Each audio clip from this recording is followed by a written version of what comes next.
Welcome to the channel viewers, Dr. J.W. Ayoub, Theologist. Like and subscribe to help the channel. Subscribe and comment to educate me. Subscribe and share to help somebody else. The Cost of Legislative Experimentation, Episode 7. The National Compensation Ledger. The National Compensation Ledger. Viewers, in the previous episode, I examined how courts became Parliament's repair mechanism. Citizens, organisations, businesses and women increasingly found themselves financing legal battles to resolve questions that many believe should have been settled before the 2013 framework, entered public life. Most people think compensation begins with money. It doesn't. Compensation begins with recognition. Recognition that a cost existed. Recognition that someone carried it. Recognition that the burden did not disappear simply because it was distributed. And the deeper question facing Australia is now no longer whether conflict occurred. The conflict is visible. The deeper question is who paid for it and how much did it actually cost? Well, every major public policy decision produces ledger. Some costs are visible, others remain hidden, others remain hidden. Some appear in government budgets, others appear in private lives. And this episode examines the possibility that Australia accumulated a national compensation ledger following the legal changes and rights conflicts that emerged over the past decade. Not a financial ledger alone, a legal ledger. A social ledger, a psychological ledger, a democratic ledger, a trust ledger. Because every unresolved conflict eventually produces an invoice. The first ledger was legal. Court proceedings cost money. Defending legal positions costs money. Seeking clarification costs money. Organisations facing complaints incur costs. Businesses facing litigation incur costs. Individuals defending themselves incur costs. Lawyers, hearings, submissions, appeals, compliance reviews, policy revisions, risk assessments and administrative responses all require resources. Even where cases are ultimately successful, the cost remains. And victory does not refund years. So my point is, the legal system records costs long before it records verdicts.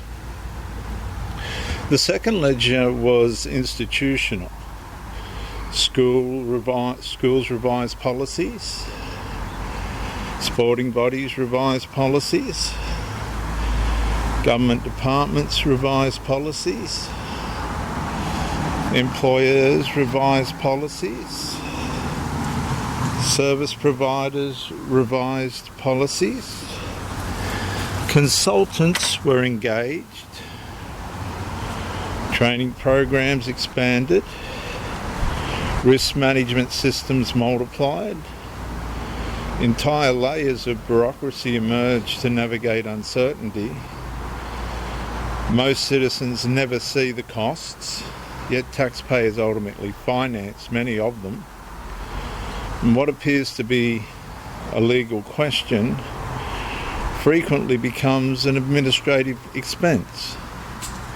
The point is, ambiguity rarely remains philosophical. It eventually becomes operational. The third ledger, viewers, was personal. Some women withdrew from public debate. Some remained silent. Some left organisations. Some abandoned advocacy. Some chose not to challenge the decisions. Some avoided controversy entirely. Others carried years of stress, uncertainty, reputational attacks, public criticism, or professional pressure. And these costs rarely appear in annual reports, yet they are among the most significant. Because trust, confidence, dignity, and psychological security possess value even when government struggles to measure them. And my point is, the most expensive consequences are often the ones that never appear on a balance sheet. The fourth ledger was democratic. Big public confidence declined. Citizens increasingly questioned institutions. Parliament promised certainty. Citizens experienced conflict. Authorities promised clarity. Citizens encountered contradiction. And the distance between official assurances and lived experience created something dangerous: distrust. And distrust creates costs of its own. When confidence weakens, social cohesion weakens. When social cohesion weakens, governance becomes harder. The damage spreads beyond the original issue. And my point is, the most destructive public debt is often the debt owed to trust. The final ledger is the accountability ledger. This is the ledger Parliament cannot avoid forever. If legislative decisions contributed to foreseeable conflict, who carries responsibility? If citizens absorb costs that should have been anticipated, who acknowledges them? If citizens absorb costs that should have been anticipated, then rights become unstable. So who is going to restore them? If harm occurred, who examines redress? Because accountability begins with a simple act, not compensation, recognition. Recognition that a burden existed, recognition that citizens carried it, recognition that government decisions have consequences beyond the day they are passed. And the point is, no compensation framework can begin until a nation first admits a cost was incurred. So this is the final consequence statement for this episode. Every conflict leaves a ledger. Some costs are measured in dollars, others in years, others in trust, others in opportunity, others in silence. Australia may ultimately decide that no compensation is warranted. Australia may ultimately decide that redress is necessary. But before either conclusion can be reached, a more fundamental question must be answered. What did this actually cost?